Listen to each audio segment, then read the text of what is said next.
So, a very good morning, student. Once again, welcome you all for the online lecture series on remote sensing and GIS. So, I welcome you all for the lecture two. This will be the continuation part of the lecture one. Okay, that is overview and introduction of remote sensing and GIS. So, in previous lecture, let's have a recap what we have covered till now. So this was the content of the lecture of this overview and introduction part. So we have now covered what is an image, what is digital image, what is remote sensing, what is electromagnetic wavelength range, what are the different stages in remote sensing from space. Then we have also covered active versus passive remote sensing, different types of orbits and platforms. Now we have to cover the other aspect of the remote sensing, that what are the different application of remotely sensed image and what is the strength of the satellite remote sensing.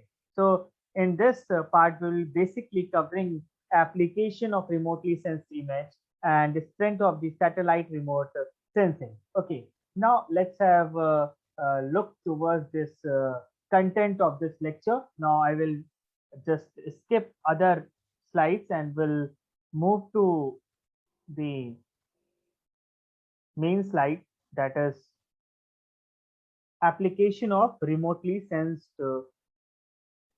application of remotely sensed images. Okay, now before starting this before starting this lecture, what I'm going to do is I am going to just off my camera so that you can have a better view uh, on your entire large screen, and my PPT is visible to you all.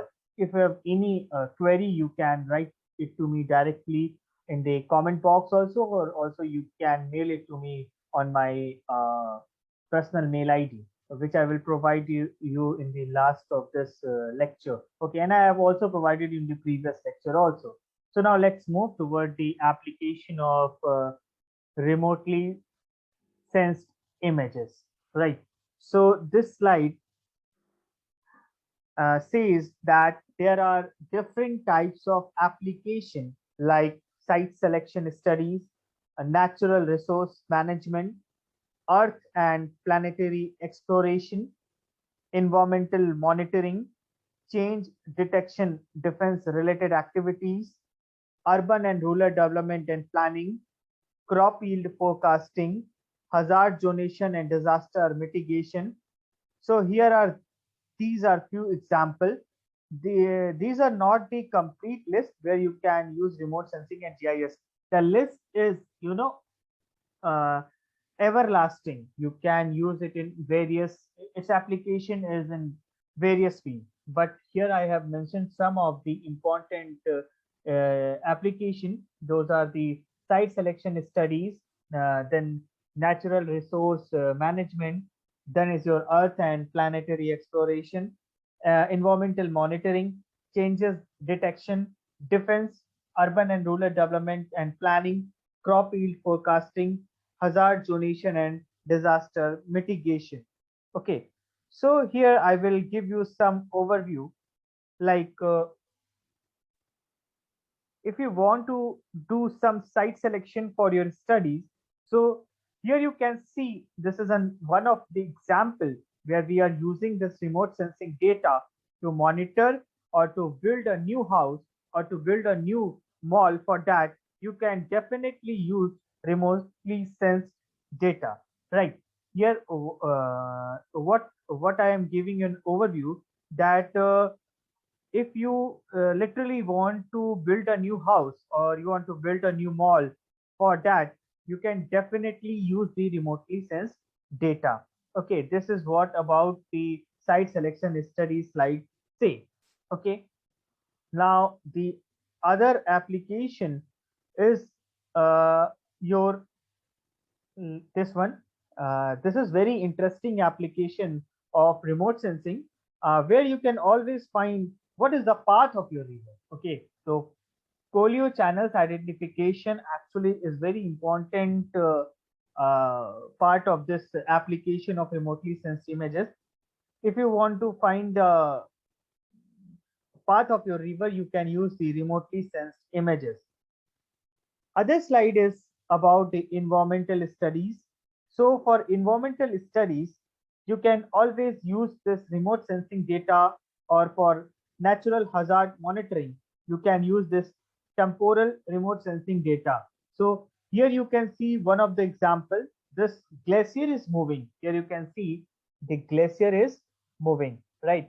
We can see here easily this glacier is moving at a constant rate, right? And it is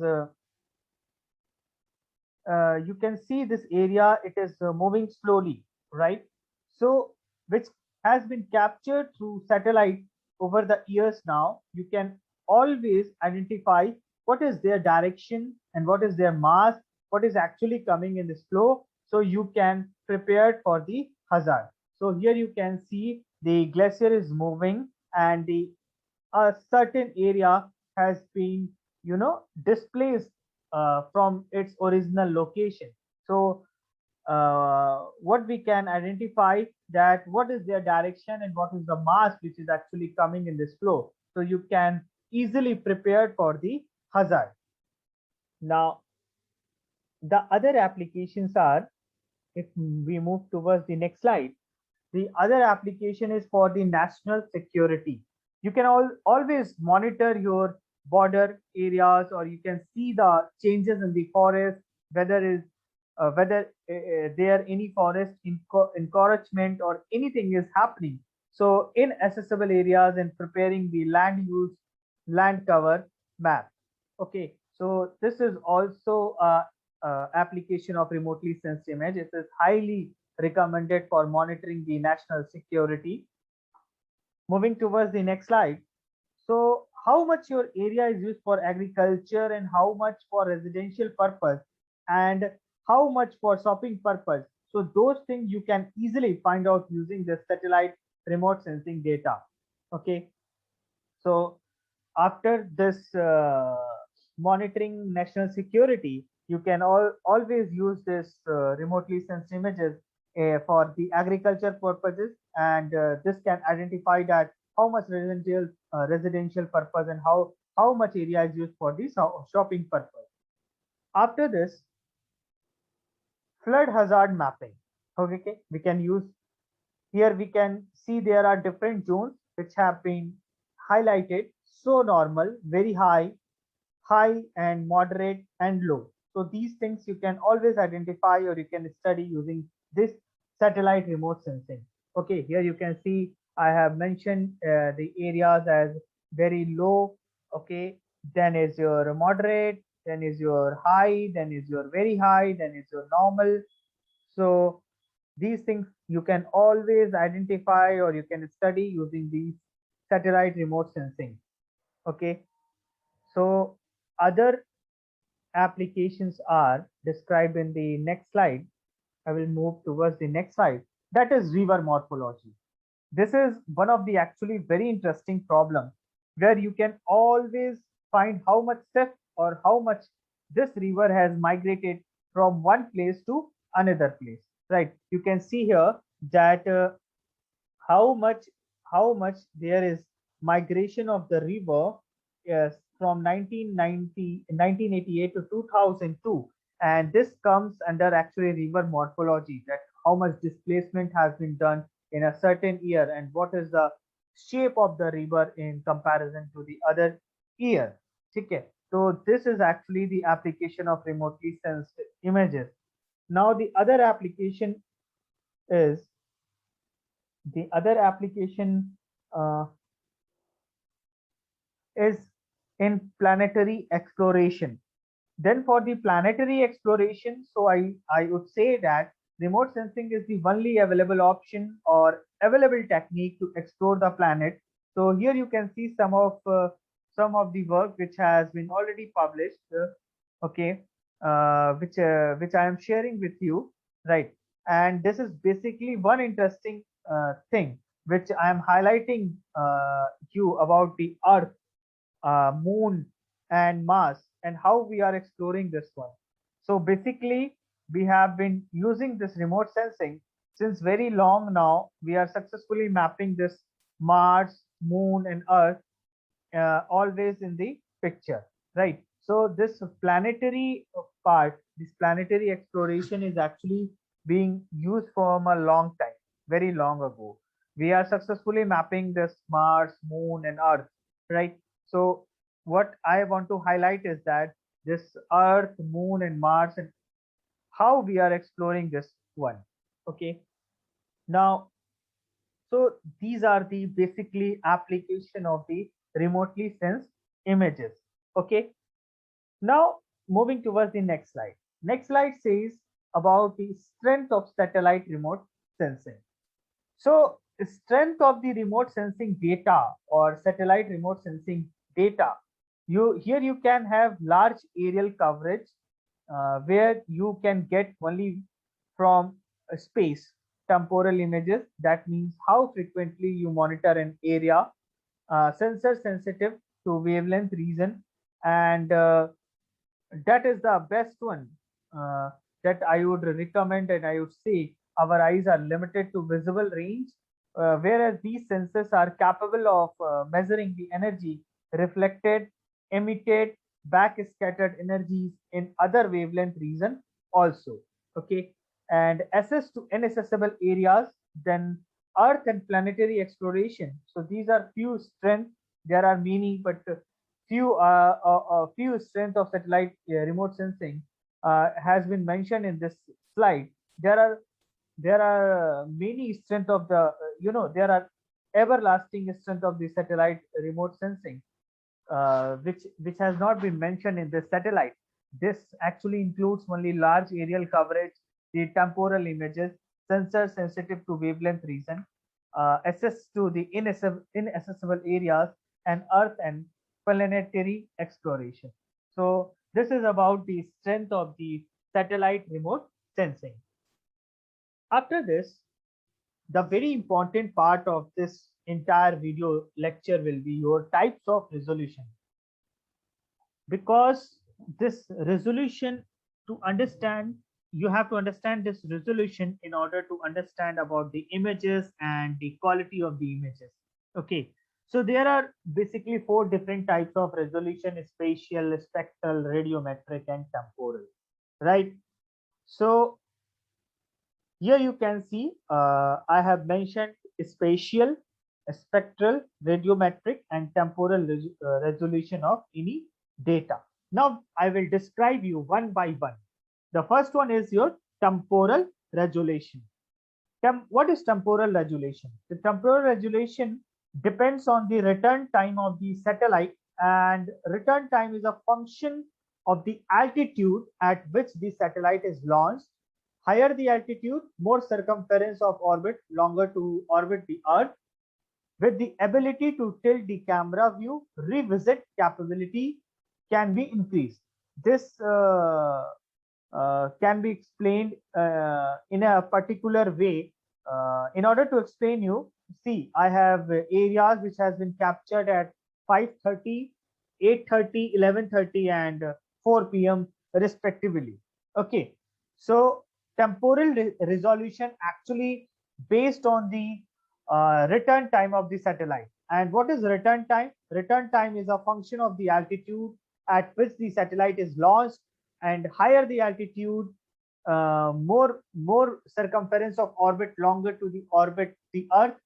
With the ability to tilt the camera view, revisit capability can be increased.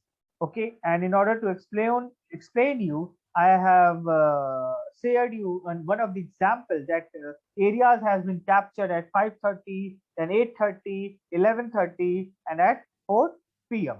I will also show you one of the more example. Another example for temporal resolution where red color represents vegetation. Here red color represents the vegetation. So here in this case, for example, 17th January, you have more vegetation. Here still you have vegetation, color becomes dark, right? Your vegetation color becomes dark. Here again they are reducing, and then in these two cases vegetation is very less. Okay, see here the color is dark, and in these two cases the color is becoming less darker. So this actually color represents the vegetation. This color actually represents the vegetation, but in the two cases, the vegetation is very less. Now, in the next example, you have these annual changes. Annual changes में क्या है? Here you can see the year 1995, 1996, 1997, 1998, and 1999. Okay, so every year the same area has been monitored using the satellite data, and you can easily find out the vegetation changes, right? So this is about the temporal resolution.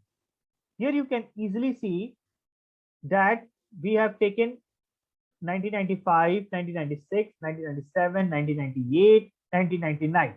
So in अगर हम सभी pictures को clearly देखें तो जो vegetation का area है जो भी मॉनिटर किया है हमने सैटेलाइट डेटा से, वो उसमें हम हर ईयर में उसमें कुछ ना कुछ चेंजेस मिल रहे हैं, राइट? कुछ ना कुछ हमें चेंजेस मिल रहे हैं. इसीलिए मैंने आपको पहले बोला था कि temporal resolution actually depends on the return time of the satellite.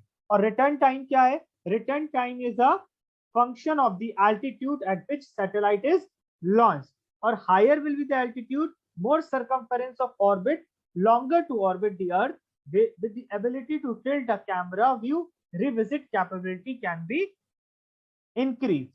Okay, एक और example आपको दिखाता हूं. एक और example, I will show you one of the more example in my next slide. So this is another example. Okay, this is another example where you can see long-term change, right? Long-term change from 1972 to 2002, where in the same area there is a new lake, right? See, 1972 there is no lake, and for the same area we have the new lake in the 2002. So there is a comparison between 1972 and 2002, right? Now I will show you one of the more examples. अगर एक और example को हम देखें, these all comes under the temporal resolution, right? So another example, this was already shown you in the one of the slide in river morphology part. Okay, so here you can see how this river is migrating from one place to another place, that you can always track when you have good temporal resolution of your satellite, right? So see this, ये क्या कर रहा है? River morphology को दिखाता है. मतलब river में कैसे चेंजेस हो रहे हैं एक ईयर से दूसरे ईयर में, right? So here you can see how this river is migrating from one place to another place, that you can always track where you have good temporal resolution of your satellite. ठीक है, अभी एक और example I will show you. This is another example of temporal data where we can monitor our clouds.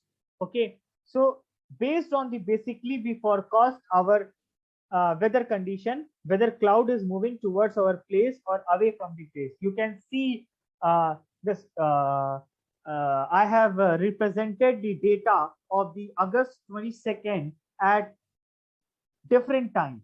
Okay, 2 a.m., 6 a.m., 10 a.m., 4 p.m., then 8 p.m., and then 11 p.m. Right. So basically, we forecast our weather condition, whether cloud is moving towards our place or away from our place. So this is about the temporal resolution, right? I have explained you about the temporal resolution with certain examples, right? I guess this might be clear to you all that if we talk about the temporal resolution, this will actually depends on the return time of the satellite, and return time is a function of the altitude at which the satellite is launched, right? Now, other one is spectral resolution. So next one is your spectral resolution. So here in spectral resolution, it refers to the number and dimension of a specific wavelength interval in the electromagnetic spectrum to which our sensor is sensitive. So here you can understand, like if this is our wavelength is starting from 0.4. Okay, see, I have shown you 0.4, then it's your 0.5, 0.6, and 0.7 micrometer, starting from 0.4 to 0.7 micrometer. Now, you have, if you have a sensor which can capture only this particular wavelength, right? So for this particular wavelength, what will happen? You will have an image for a given area. In the next one, you have another image for the same sensor can produce the two images for the same area, but they uses different wavelength region. Okay, तो ये हो गया आपका पहला wavelength, दूसरा, और ये हो गया third one. Okay, so what we can see so if we see that if we have to differentiate these images, so in the next one, this is the second one and this is the first one. This is the first one. Now second one will be something like this. So here is the second image. Now once you have his first image, second image generated from your satellite data, and this will be your third image, and this will be your third image. So another image you have, and this is the third one. So now you have, just imagine, for a normal camera, we always get only one image. But here, what I am telling you is, for a given wavelength, you can have 3, 4, 10, or hundreds of images.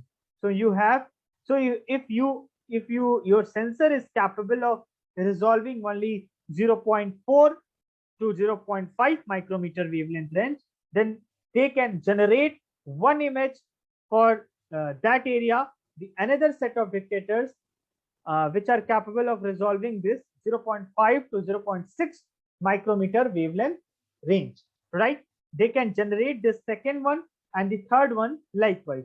So once you have this kind of information, then what will happen for this particular case is considered, these are there are three bands. So now I will always call them bands.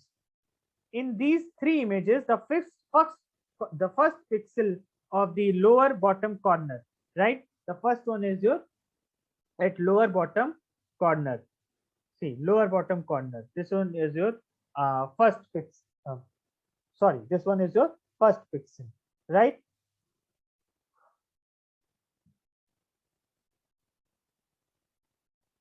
And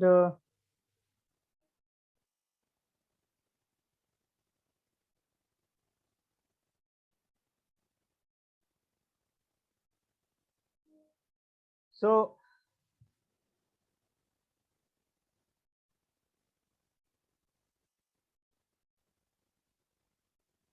now, if you remember these pixels, they are nothing but the pixels. So these pixels are basically having some values, that is digital number. So if you extract those values from these three images, you can always plot these three values. This, for example, so they will look like this. In case if your sensor is capable of resolving more number of bands here, or a smaller bandwidth, so here 0.4 to 0.411 image, 0.41 to 0.42 second image, and 0.4 to 0.43 will be the third image. And likewise, if you have several images, here what will happen? Your measurements or the values will increase. So now you will understand that what I was trying to show you in this spectral resolution part. Okay. Now, the second slide is,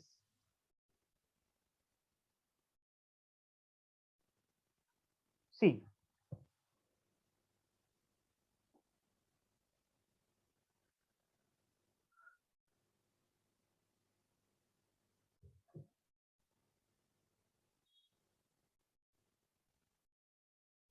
now see this slide. In this case, you have only 5 bands, then your data will look like this. Now, I hope you can understand this. And when you have 100 seconds of bands, then what will happen for one given area? You will have a number of values, then you can always generate a smoother spectra. because in this case what is happening here, it is missing, but here what is happening is captured, because the wavelength difference or the wavelength range for one band to another band is very less. So first band is 0.4 to 0.41, okay, and the second band is 0.41 to 0.42, where in this case you have 0.4 to 0.5. So that means this is actually low resolution. So this is called low spectral resolution. This is called high spectral. Uh, this is called your low spectral resolution. This is called your high spectral resolution. Here it is called your high spectral resolution, right? So this is your low spectral and this is your high spectral resolution. So here you have more information about that target. And remember, if you remember the previous slide, there we have mentioned that these are the places where things are happening. Okay, that is when we have trough, it means the things are happening. So we need to study their shape, size, and position to identify the material characteristic or composition. Now uh, once again, I will move towards the next slide. This slide will be also about the spectral resolution only. So here a spectral band is defined in terms of central wavelength and bandwidth. So you always have a for example 0.4 to 0.5 micrometer, right? If you remember this wavelength range from 0.4 to 0.5 micrometer, and here in this range, but there will be a central wavelength that will be 0.45 micrometer. In the next bandwidth, so bandwidth is basically this one. This is your bandwidth. I will show you the bandwidth. This is your actually the bandwidth. Okay, this is your bandwidth. So in order to understand this spectral resolution, you need to understand what is central wavelength and bandwidth. The bandwidth is defined by a lower and an upper cut of wavelength, that is these values. Okay, upper cut and lower cut, these values, upper cut and lower cut, these values. Okay, and spectral resolution is lambda 2 to lambda 1, lambda 2, lambda 2 to lambda 1, right? Which describes the wavelength interval in which the observation is made. So this is for one image. So we have used one sensor which is capable of resolving the energy only between 0.4 to 0.5, and that is generating an image, and that image further we will use for our application. And delta lambda is basically the full width at half maximum. So here you need to understand one thing, that what I am talking about. So here there is your spacecraft. Remember this. I am talking about the space-borne satellite, where where this is the platform. So this is the spacecraft. Here we may have several sensors attached here. Here we may have several sensors attached here, right? Now what I will do is I can call it camera. So different camera are attached here, right? Then the selection of bandwidth is a trade-off between the energy to be collected and the spectra shape of the feature to be observed.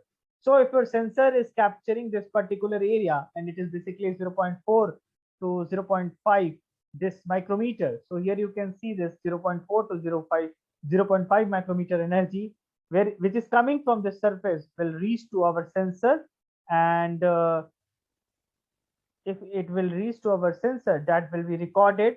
So and then it will be generated the pixel values, and we will again understand in the next slide how this pixel have been generated. Okay, so this is about your